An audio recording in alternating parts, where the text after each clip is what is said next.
Hello दोस्तों, good morning to all of you. आप सभी को टीएनसी प्लेटफॉर्म पे स्वागत है। आज हम लोग पढ़ेंगे concept of community health nursing. तो concept of community health nursing आज पढ़ेंगे, तो उसका आउटलाइन हम बता देते हैं कि क्या क्या हम पढ़ेंगे। पहला डिजीज़ के बारे में जानेंगे, उसके बाद उसका कॉज क्या है, उसे कैसे कंट्रोल करेंगे, उसे प्रिवेंशन कैसे करेंगे। तो कम्युनिटी हेल्थ मेनली रूप से डिजीज बेस्ड है डिजीज़ पे, कि कम्युनिटी हेल्थ में बीमारी होता है तो उसी को हम लोग प्रिवेंट करने की कोशिश करते हैं। तो पहला डिजीज होगा कोई कम्युनिटी में, तो उसे कैसे हम कोई भी बीमारी होता है तो कॉजेशन मतलब उसका क्या कारण है, उसे कैसे हम प्रिवेंट करेंगे और उसे कैसे कंट्रोल करेंगे, ये सब चीज़ हम लोग को कम्युनिटी में पढ़ना। तो कॉजेशन पढ़ेंगे एपिडेमियोलॉजिकल ट्रायड मेथड द्वारा, एपिडेमियोलॉजिकल ट्रायड विधि द्वारा पढ़ेंगे। और मतलब डिजीज को कैसे कंट्रोल करें, कैसे रोकें बीमारी को, तो कंट्रोल भी पढ़ेंगे। तो कंट्रोल पढ़ेंगे एलिमिनेशन, मतलब डिजीज को एलिमिनेट करके, या तो इरिडिकेशन मतलब पूरा रूप से समाप्त करके, या तो कंट्रोल करके, या तो एलिमिनेशन करके, या तो समाप्त कर दे बीमारी को ही। उसके बाद हम प्रिवेंशन पढ़ेंगे, कैसे कैसे हम डिजीज को प्रिवेंट करते हैं या बचाते हैं डिजीज होने से, या डिजीज हो गया तो उसे हम कैसे मतलब उसे रोकेंगे आगे नहीं फैलने से। तो इसमें हम पढ़ेंगे primary prevention, secondary prevention, tertiary prevention, ये सब पढ़ेंगे आगे। तो आज हम लोग पढ़ने जा रहे हैं कंसेप्ट ऑफ डिजीज कॉजेशन, मतलब डिजीज का क्या कारण है, बीमारी होने का क्या कारण है। पहला पढ़ेंगे हम लोग डिजीज का क्या कॉज है। तो हम लोग देखते हैं एपिडेमियोलॉजिकल ट्रायड बोलता है कि डिजीज होने का मेनली रूप से 3 कारण है, एजेंट है, होस्ट है एंड इन्वायरमेंट है। तो एपिडेमियोलॉजिकल ट्रायड बोलता है कि एजेंट फैक्टर हो सकता है कोई बीमारी के पीछे, एजेंट फैक्टर, होस्ट फैक्टर या इन्वायरमेंटल फैक्टर।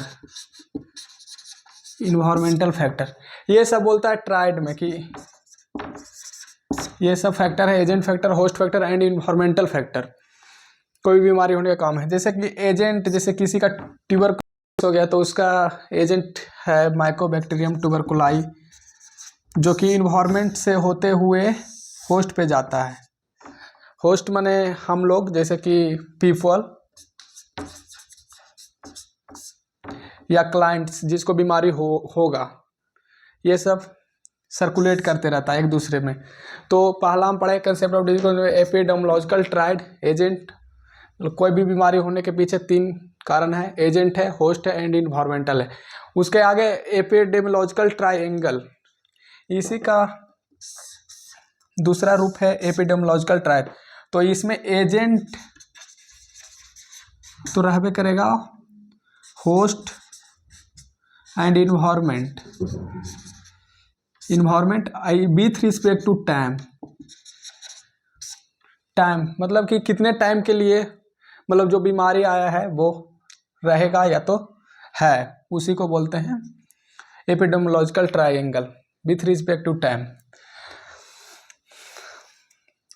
तो इसमें देखते हैं कि जैसे कि एजेंट, होस्ट, इन्वायरमेंट, ये तीनों एक स्पेसिफिक टाइम में मिलता है, जिस टाइम में मिलता है उस समय मैक्सिमम डिजीज कहलाता है।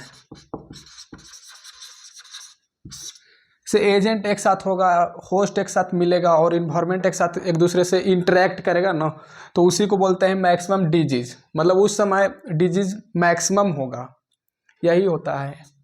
उसके बाद ट्रायंगल हो गया। अब देखिए epidemiological triad, agent, host, environment with respect to time.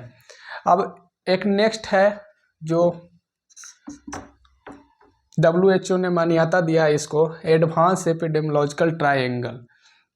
ये एडवांस है, मतलब एडवांस माने इससे भी अच्छा। तो इसमें देखा जाता है कि एजेंट तो वही रहता है, उसको उसके जगह पे मतलब एजेंट को हटाकर कॉजेटिव फैक्टर को रखा जाता है, कॉजेटिव फैक्टर। और इन्वायरमेंट के हटाकर इन्वायरमेंट के जगह पर political, social and demographic and environmental, और होस्ट के जगह पर पॉपुलेशन को रखा जाता है। इसी को, और टाइम तो सेम रहेगा, जैसे कि यह इसी में मतलब कि होता है, यही है एडवांस एपिडेमियोलॉजिकल ट्रायंगल। जैसे कि एजेंट को हटाकर कॉजेटिव फैक्टर और इन्वायरमेंट को हटाकर पॉलिटिकल, सोशल, इसी के जगह पे डेमोग्राफिक, और होस्ट के जगह पे पॉपुलेशन को रखा जाता है। इसी को बोलता है एडवांस एपिडेमियोलॉजिकल ट्रायंगल। जैसे causative factors in community under environmental, political, cultural, demographic, social. मतलब जो कॉजेटिव फैक्टर होता है कम्युनिटी के अंदर, जो इन्वायरमेंटल कल्चर, डेमोग्राफिक, सोशल रूप से अफेक्ट करता है। तो आज हम लोग पढ़ें कंसेप्ट ऑफ डिजीज कॉजेशन, मतलब डिजीज का क्या कारण था।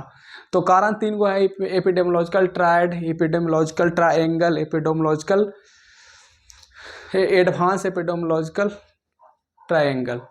तो ये तीनों में मेनली रूप से क्वेश्चन पूछा जाता है कि तीनों में difference between epidemiological triad, epidemiological triangle and advance epidemiological triangle. तो इसमें एक में तो टाइम, एजेंट, होस्ट, इन्वायरमेंट तो रहता ही है, रिस्पेक्ट टू टाइम, मतलब टाइम उसमें रहेगा। और एपिडेमियोलॉजिकल ट्रायड में है कि एजेंट, होस्ट, इन्वायरमेंट बस रहेगा।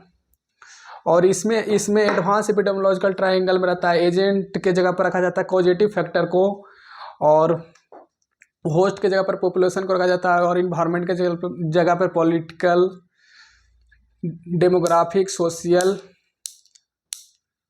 और इन्वायरमेंटल, ये सब चीज़ को रखा जाता है।